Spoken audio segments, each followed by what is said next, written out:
আজকে যে যুব সমাজ তাদের কাছ থেকে সারা বাংলাদেশের মানুষের যে প্রত্যাশা, বিশেষ করে ইসলামী ধারা যারা রাজনীতি পরিচালনা করেন তাদের কাছ থেকে সবচেয়ে বড় যে প্রত্যাশা সেটা হলো যে অর্থনীতিতে পুনর্গঠন এবং সংস্কারের যে রূপরেখা সেই রূপরেখা উঠে আসা উচিত, কিন্তু সেটি আমাদের আলোচনায় উঠে আসেনি।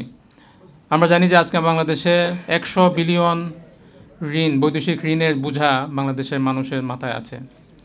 দেশীয় ঋণ আছে 85,000 কোটি টাকার বেশি, 85 লক্ষ কোটি টাকার বেশি আছে। আমাদের ইনফ্রাস্ট্রাকচার ডেভেলপমেন্টে আমরা এখনও বৈদেশিক ঋণের উপর নির্ভর করছি। এ সকল জায়গায় ইসলামী অর্থনীতির আসলে কি বিকল্প হতে পারে, আমি প্রত্যাশা এবং নিবেদন করব। শাইখ চরমোনাই হাফিজাহুল্লাহ এখানে আছেন, শুধু এই বিষয়টাকে নিয়ে যে অর্থনীতিতে সংস্কার এবং রুটম্যাপ ইসলামী অর্থনীতি আলোকে কেমন হতে পারে এই বিষয়ে আলাদা করে গোল টেবিলে আয়োজন করা হোক, সেখানে আমরা বিষয়গুলো নিয়ে বিস্তারিত আলোচনা করবো ইনশাল্লাহ। শেষ কথা, দ্বিতীয় আমার পরামর্শ হলো, যেহেতু ইসলামী যুব আন্দোলন একটি ইসলামী রাজনৈতিক সংগঠন, আমার আবেদন থাকবে যে ইসলামী অর্থনীতিকে আলাদাভাবে রিসার্চ এবং গবেষণায় নিয়ে যাওয়ার জন্য স্বতন্ত্র একটি ইসলামিক অর্থনীতির ইউনিট গড়ে তোলা, সেখান থেকে রিসার্চ করা এবং সেখান থেকে অর্থনীতিতে যে সব জঞ্জাল যুগের পর যুগ আমরা দেখতে পাচ্ছি সেগুলো নিরসনের জন্য ইসলামের আলোকে প্রত্যাশিত রূপরেখা কী হতে পারে সেগুলো নিয়ে আলোচনা এবং গবেষণা চালিয়ে যাওয়া, এবং শুধু তাই নয়, প্রশিক্ষণের মাধ্যমে সেটিকে কর্মীদের মধ্যেও ছড়িয়ে দেওয়া এবং গবেষণার মাধ্যমে বাংলাদেশের ফিসক্যাল পলিসিও, বাজেট রূপরেখা বিভিন্ন বামপন্থী সংগঠনগুলো পেশ করে, কিন্তু আজ পর্যন্ত দুঃখজনকভাবে আমি দেখিনি আমার জানা মতে কোনো ইসলামী দল বিকল্প বাজেট রূপরেখা বা সাপ্লিমেন্টারি বাজেট রূপরেখা প্রকাশ করতে পেরেছে। সময় এসেছে এগুলো নিয়ে কথা বলার। আমরা জানি যে আজকে বাংলাদেশে 100 বিলিয়ন ঋণ, বৈদেশিক ঋণের বোঝা বাংলাদেশের মানুষের মাথায় আছে। দেশীয় ঋণ আছে 85,000 কোটি টাকার বেশি, 85 লক্ষ কোটি টাকার বেশি আছে।